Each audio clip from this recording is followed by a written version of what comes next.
So finally, after we've worked with food, worked with pressure, and created a focal point by using an auto sit to get the dog to focus on where our body is, we can now layer over an electronic collar. I will say, electronic collars made nowadays are incredible tools. They really, really are. They do have a bad reputation based off the past, but that's when there wasn't enough levels to find an appropriate working level for your dog. I'll make another video on finding the working level for your dog and talking more about these, but for the sake of timing right now, I'm going to talk about how this pertains to walking. So, electronic collars nowadays, from reputable companies, I prefer eCollars Technologies, have 0 to 100 levels. So up to 100 levels on this. And I've personally felt these myself, and instead of a popping, shocking, frying sensation that some collars have, like an electronic fence or more old school electronic collars, this feels more like a medical device called a TENS unit. This, and you can see other trainers putting this on their neck and putting videos on YouTube. I personally know what it feels like. I felt it on my hands. Not going to make a video of myself doing that. But if you see other trainers do this, it will actually pulse the muscles in their neck. And so instead of that popping, shocking, frying, feeling like it could do damage to the skin, these don't. These go to the muscles, and you can find an appropriate level where it's really a mild annoyance to your dog, more so than anything else. So just like every tool, you can see there's multiple ways to use prong collars, right? So the prong collar, you can use it as pressure, or you can use it as a correction. Same thing with electronic collar. You can use it very lightly, or you can use it as a correction. In this case, right now, we're going to use this very, very lightly. So in the beginning of electronic collar training, for me, because I've already taught the dog the behavior outside of using this, I really only use this when the dog is beyond where I want him to be. And once he goes in front of me, what would happen here? I'm going to put this to 0, so it won't have any effect on him. I won't show the red button. Okay, so you can see when I'm hitting the red button, and this is not on right now, you are going to hold the continuous button, say the word heel, and use pressure on the collar backwards, just like this, and pressure off when he's in the spot you'd like him to be. Which is, again, about right at your hip, about the tip of the nose, about even with the tip of your foot. So whenever he's in front of you, it's going to go collar on, heel, move him backwards. That's the part we're at right now. So let's see if we can get working on this here with Dalton.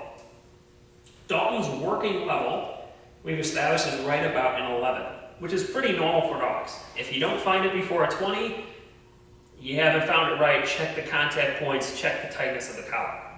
Heel.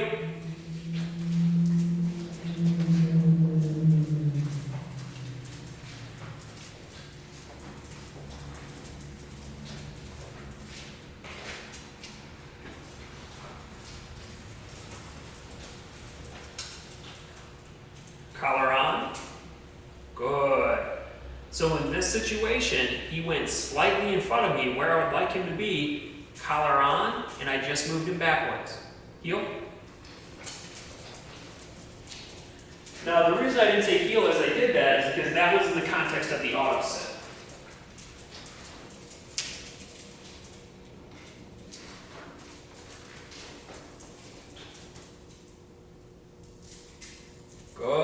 Good boy.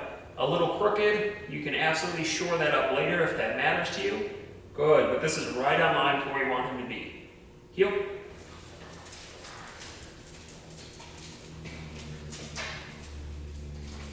So, since Dalton in the garage may not be, so again, a little bit above, collar on, pressure backwards.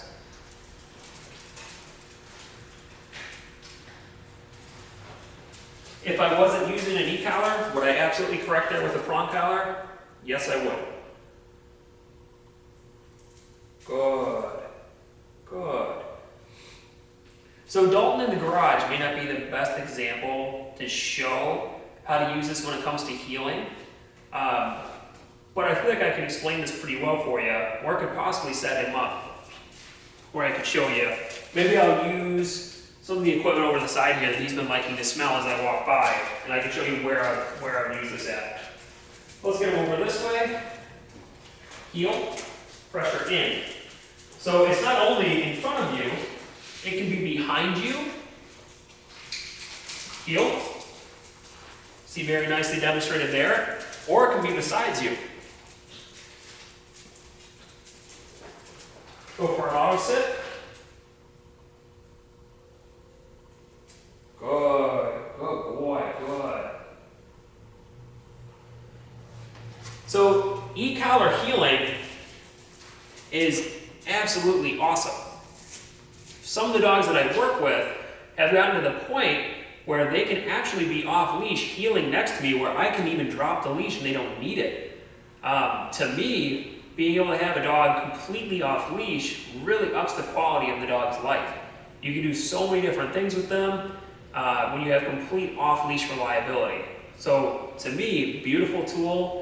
When you know how to use it correctly, it causes really no harm to the dog whatsoever, just a mild annoyance that they learn how to turn off.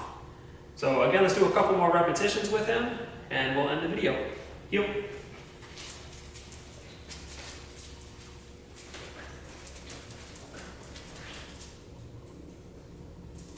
Good. Perfect timing there from dog. Good. Heel.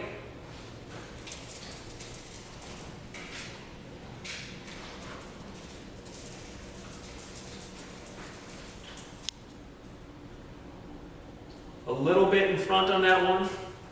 Thought he was going to do it correctly. That would have been a good time for me to e-collar. Let's see if I can get him to do that again. Heel.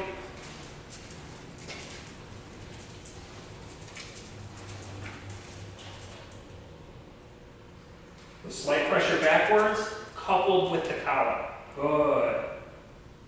And again, because this is an auto sit, I do not want to be saying sit. He's supposed to be paying attention to me and knowing when to sit. Heel.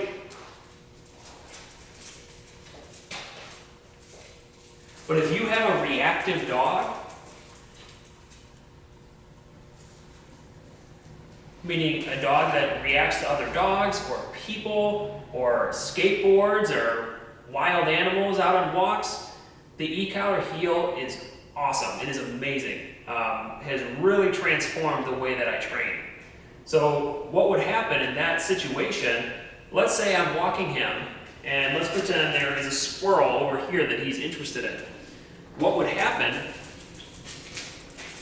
you can dial this up very easily in the moment. You can also set a boost setting, which I really don't do, but some people that I train with do it that way. You can dial it up pretty quickly in the moment and put him in the heel behavior. And let's say if he's going for the squirrel, you would hit it, heel, say heel, and then pressure him right back to you.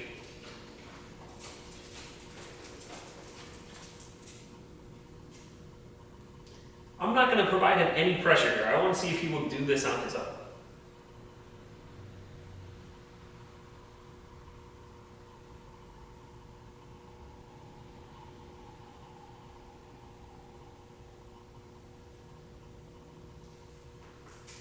Good. For time's sake, had provided a little pressure. But I do like to give that opportunity for the dog to think and see if they're going to do it or not. Heel.